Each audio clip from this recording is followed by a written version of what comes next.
Hey guys, welcome back to the channel. My name is Nick. In this video, I'm going to be working on the Davy Jones key from Pirates of the Caribbean. For this one, I had an idea. I've seen this model online on Thingiverse for a while now. I thought it was pretty great. That was the best version of what I could find on there at the time. The original model was a little bit smaller. The original model came up to like here.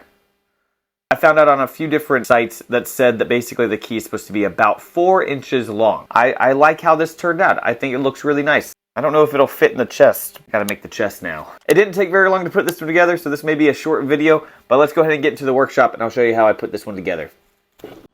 Okay, so I started this one with the Hatchbox white. It was a little rough on the bottom because I printed it right on that print bed. But for this one, I'm going to start to sand and use the file and some sandpaper to get it just kind of roughed up a little bit. Alright, so I'm going to use my favorite fillable primer, Rust-Oleum. I'm just going to give like a nice solid coat to this one.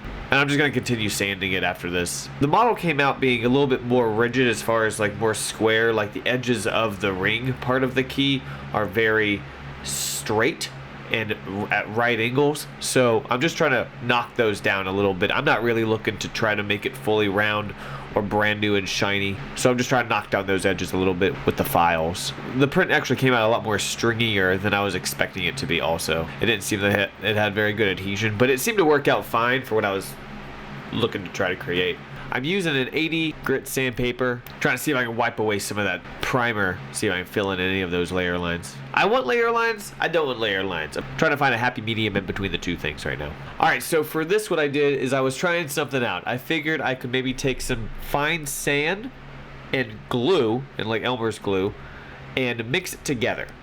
If I mix it together, it makes sort of like a sandy sort of paste, and I figured I could wipe it all over the key. Usually I would want to like wash the print after each of these steps, but for this one I'm looking for like a grody, old, rusty, corroded metal key. So I'm bypassing all those wash stages because I think it would add to it. This I figured would really fill in those layer lines though.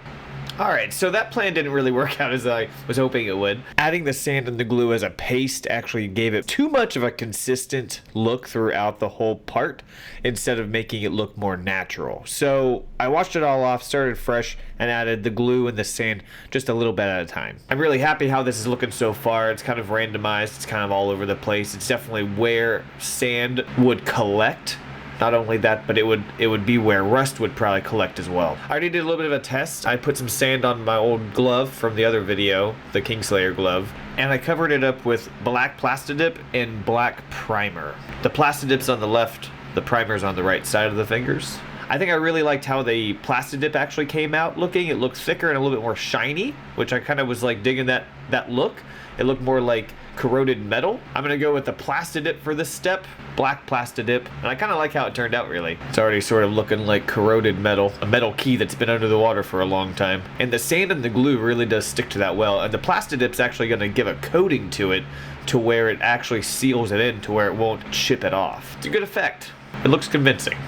Alright, so for this next part, I wanted to make the key chain, a big ring that goes with the key so it's not by itself, but I didn't really have any metal rings available, so what I did is I took a large PVC tubing that I had and I just cut a really small piece off of it with my pipe cutter, and I took a hacksaw and I just sawed a small slit in it so I can get the key on eventually, but I'm going to end up gluing that back together so it looks like a continuous loop.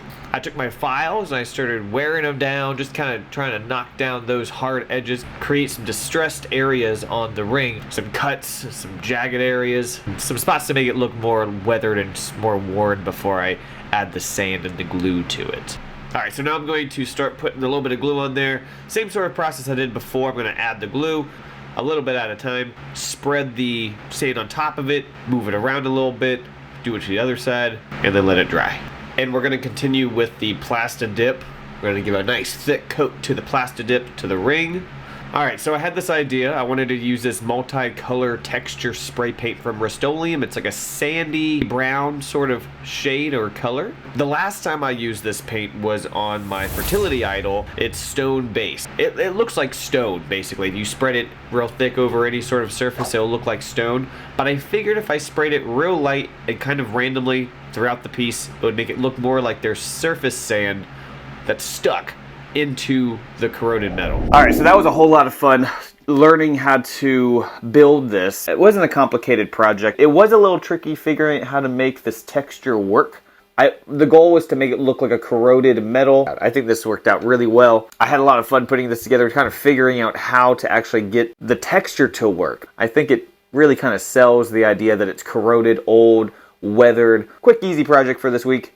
All right, guys, thanks so much for watching. Please subscribe if you haven't already. Like and push that bell in the corner there. That'll let you know when I'm making more videos, and so you can check them out right away. So, we'll see you guys real soon. Thanks so much. Bye. Could sound heavier though. I wonder how I can make it heavier. I might put some more key. I gotta hold this in a way you can see it. It's hard. It's tiny. It's small. Just keeping this in focus is difficult enough. I wish it was actually steel though. That would be cool. But I don't have those tools, so pretty happy with it right now. Yeah.